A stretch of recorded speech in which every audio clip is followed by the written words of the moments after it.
सदाओं को दबाने वाले अक्सर भूल जाते हैं। सदाओं को दबाने वाले अक्सर भूल जाते हैं। जब आवाम जाग उठे तो तख्त भी हिल जाते हैं। सलाम नमस्कार आदाब अर्ज है। मैं हूं अली अहमद और आप देख रहे हैं आपकी आवाज 110। दुनिया की सबसे बड़ी खबरें, मिडिल ईस्ट की जंग, अमेरिका ईरान तनातनी, यूक्रेन यमन और फिलिस्तीन से जुड़ी अहम अपडेट लेकर हम एक बार फिर हाजिर हैं। सबसे पहले नजर डालते हैं आज की बड़ी सुर्खियों पर। ईरान का बड़ा दावा, 2 हफ्तों के जवाबी कार्रवाई में 200 से ज्यादा अमेरिकी सैनिकों के मारे जाने का दावा। अमेरिकी मीडिया रिपोर्ट के मुताबिक डोनाल्ड ट्रंप ने फिलहाल ईरान पर नए हमले रोक दिए हैं, लेकिन क्या यह जंग का अंत है या किसी बड़े हमले से पहले की खामोशी? कैस्पियन सागर में ईरानी कारोबारी जहाज पर हमले के बाद यूक्रेन को ईरान की सख्त वार्निंग। कुवैत ने ईरान पर हमले में शामिल होने की खबरें को पूरी तरह खारिज कर दिया। यमन में हुती आंदोलन और सरकारी बलों के बीच झड़पें तेज। गृह युद्ध का खतरा फिर गहराया। और वेस्ट बैंक में एक मस्जिद में आग लग जाने की घटना के बाद क्षेत्र में तनाव और बढ़ गया। चलिए अब शुरू करते हैं आज की सबसे बड़ी खबर।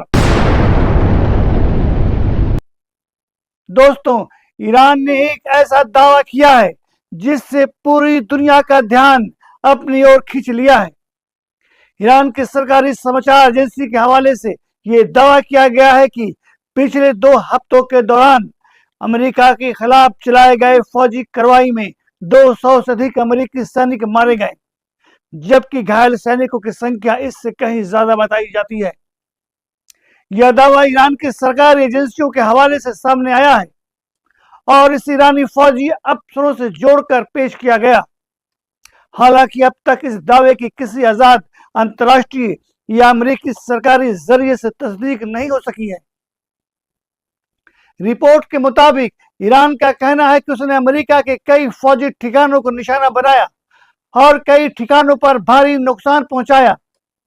ईरानी अधिकारियों का आरोप है कि अमेरिका अपने वास्तविक नुकसान के आंकड़े दुनिया से छिपा रही है।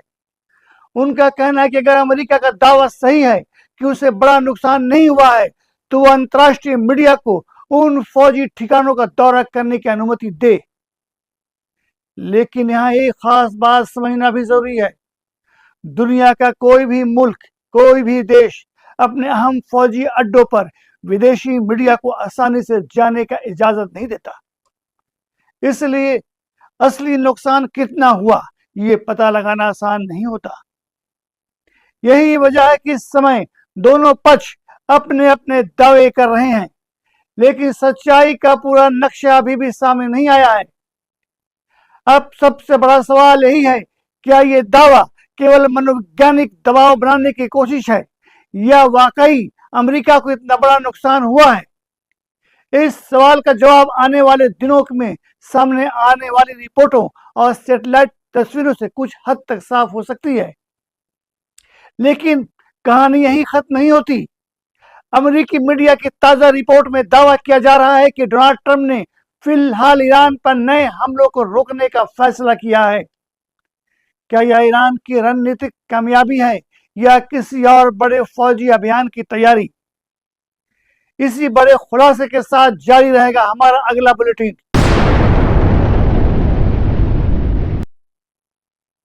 अमेरिका ने हमले क्यों रोके? ईरान की मजबूती है या राजनीति? दोस्तों, अब बात करते उस खबर की जिसने पूरी दुनिया में नई बात छेड़ दी है। फिलहाल 2 दिनों से अमेरिका की तरफ से ईरान पर कोई नया बड़ा हमला सामने नहीं आया। इसके बाद अमेरिकी मीडिया में कई रिपोर्ट प्रकाशित की गई। राष्ट्रपति डोनाल्ड ट्रंप ने फिलहाल नए हमलों को रोकने का फैसला किया है। रिपोर्ट के अनुसार इस फैसले के पीछे एक वजह भी बताई जा रही है कि लंबे फौजी अभियान के कारण अमेरिका के एयर डिफेंस हथियारों और इंटरसेप्ट मिसाइलों का भंडार खत्म हो रहा है। अब सवाल यह है कि आखिर अचानक यह फैसला क्यों लिया गया? रिपोर्ट के मुताबिक व्हाइट हाउस में बड़े अधिकारियों और फौजी अफसरों के साथ बैठक के बाद ये फैसला लिया गया। कहा जा रहा है कि ट्रंप फिलहाल बातचीत को एक और मौका देना चाहते हैं, लेकिन अमेरिकी फौज अभी पीछे नहीं हटी है और जरूरत पड़ने पर फिर से कार्रवाई करने के लिए पूरी तरह तैयार है। यानी तस्वीर बिल्कुल साफ नहीं है।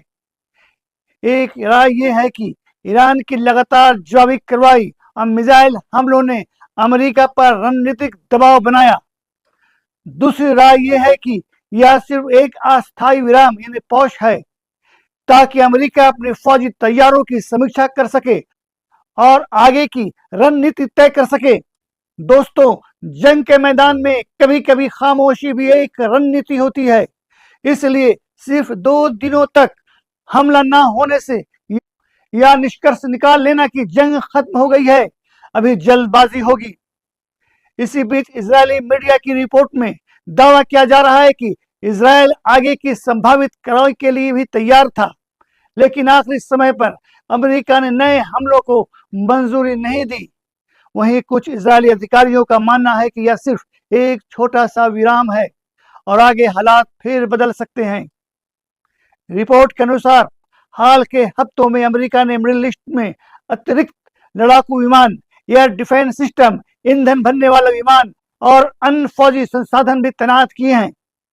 इससे यह संकेत मिलता है कि फौजी तैयारियां पूरी तरह रुकी नहीं है। अब सबसे बड़ा सवाल ये है, क्या अमेरिका वास्तव में कूटनीति को एक और मौका देना चाहता है या फिर यह किसी और बड़े फौजी अभियान से पहले की रणनीतिक तैयारी है?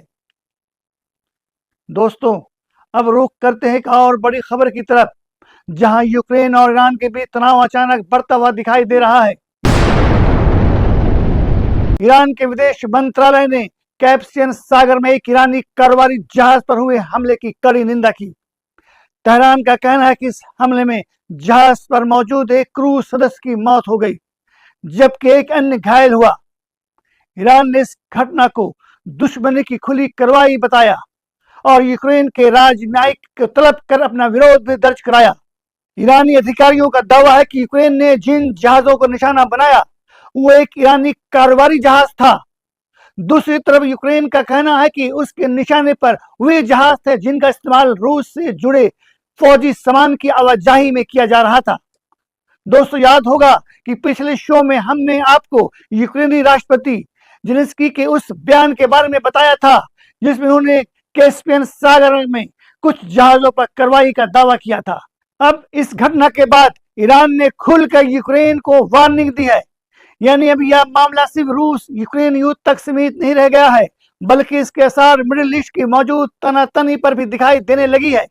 अब बढ़ते हैं अगले अहम खबर की तरफ। पिछले कुछ दिनों से ऐसी रिपोर्ट सामने आ रही थी कि कुवैत और बहरीन ने भी ईरान के खिलाफ फौजी कार्रवाई में किसी न किसी रूप में हिस्सा लिया है, लेकिन अब इस बार खुद कुवैत की ओर से आधिकारिक प्रतिक्रिया सामने आई है। कुवैत की एक राजनयिक प्रतिनिधि ने उस रिपोर्ट को पूरी तरह खारिज कर दिया जिसमें दावा किया गया था कि कुवैत के लड़ाकू विमान ईरान के खिलाफ किसी फौजी कार्रवाई में शामिल हुए थे। कुवैत ने साफ कहा कि उसने ईरान के खिलाफ किसी भी फौजी ऑपरेशन में हिस्सा नहीं लिया। अब सवाल यह है कि सच क्या है? क्या शुरुआती रिपोर्ट गलत थी या फिर इस पूरे घटनाक्रम में ऐसी जानकारियां हैं जो अभी आम नहीं हुई है? फिलहाल इतना तय है कि कुवैत ने आधिकारिक तौर पर इन दावों से इनकार किया है, जबकि क्षेत्र में तनाव पहले से ही काफी बढ़ चुका है। दोस्तों, मिडिल ईस्ट की मौजूदा स्थिति में हर दावा, हर जवाब बेहद अहम हो जाती है।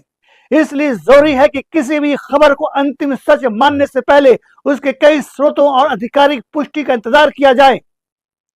अब आगे बात करेंगे यमन की, जहां हूती आंदोलन और सरकारी बलों के बीच हालात एक बार फिर बेहद खतरनाक मोड़ लेती हुई दिखाई दे रही है। यमन में बढ़ता तनाव, ईरान का संदेश और क्या फिर भड़केगा गृह युद्ध? दोस्तों, अब रुख करते हैं यमन की तरफ, जहां हालात एक बार फिर बेहद नाजुक होती दिखाई दे रही है। यमन के कई इलाकों से ऐसी रिपोर्ट सामने आई जिसमें हूती आंदोलन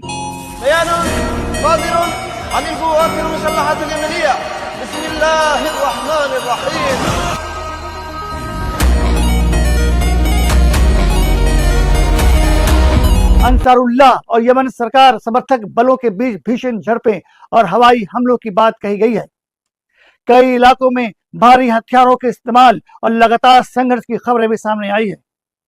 इन घटनाओं ने एक बार फिर ये सवाल खड़ा कर दिया है कि क्या यमन में हालात फिर से बड़े गृह युद्ध की ओर बढ़ रहे हैं या मौजूदा क्षेत्रीय तनाव का नया मोर्चा बनता जा रहा है।